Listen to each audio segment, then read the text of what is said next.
Mencari arsitek itu sulit apabila kita akan membangun public building. Berbeda kebiasaan arsitek yang sering membangun mall dengan apartemen. Berbeda juga dengan mixed use building dibandingkan dengan office building. Semua punya keahlian masing-masing. Rumus membangun gedung publik adalah semurah-murahnya material, sehandal-handalnya mutu struktur, dan civil work-nya. Karena kurang dari 5 tahun harus ada hal yang dirubah. Baik fasadnya ataupun lobinya atau diubah entrance-nya dan lain sebagainya. Ini agar pelanggan tidak bosan dan melihat itu-itu lagi. Akhirnya pilihan saya jatuh pada arsitek muda berusia 33 tahun dari Muats, Indonesia. Alasannya sederhana, mereka baru sekali mendesain hotel, baru 2 kali mendesain public building, namun 5 kali membangun rumah sakit. Mereka desain dan sudah berdiri. Kita semua tahu secara sistem rumah sakit punya standar gedung 1 level lebih tinggi dibandingkan hotel. Kalau penampilan mungkin hotel lebih mewah, namun masalah limbah, sistem udara, jalur listrik, emergency, air dan lain sebagainya rumah sakit lebih rumit. Jadi logikanya membangun rumah sakit kita pakai untuk membangun hotel. Tower hotel jadi ringan merancangnya karena hanya sebatas fungsi flow bisnis hotelnya.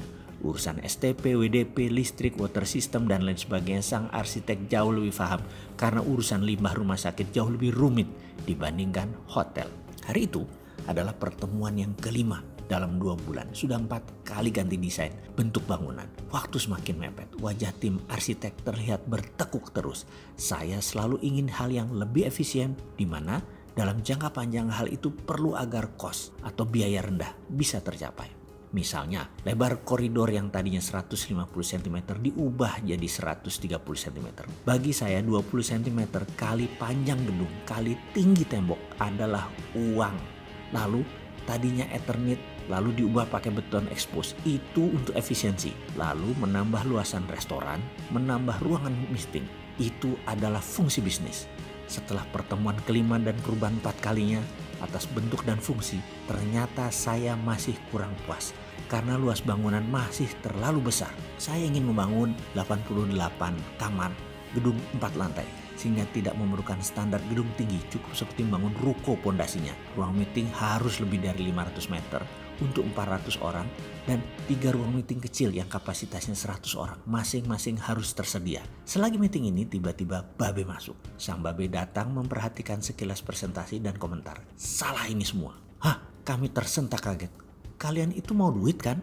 Mau untung cepet kan? Mau yang pasti untung? Mau modal kecil? Mau low hanging fruit? Gampang dipetik tuh buah.